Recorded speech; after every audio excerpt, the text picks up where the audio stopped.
Yung mga ganyan.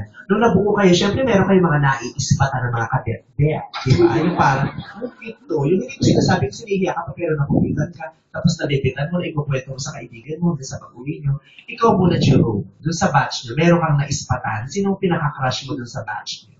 Ayan! Mr. M? Sino Mario? Well, before naman ako mag-Star Magic, nasa Be Careful na ako. Tapos, ano na ba yung Be Careful sa Be Star Careful, Wars? yes. Tapos, kilala na si Julia nun. So, may pag-anga naman ako kay Julia. When, after nung naging batch na... Montes? Julia Barreto. Ay, iwaw.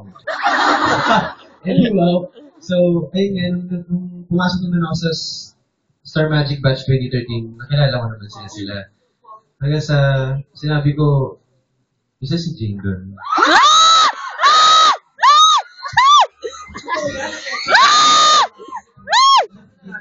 Ano yan? Hindi naman kailangan sabihin mo. Ay, Kasi Sulera. Oo. Tapos pag ano, nadidinay, kawawa yung babae. tama yung pag-assume niya kung ano. Hindi.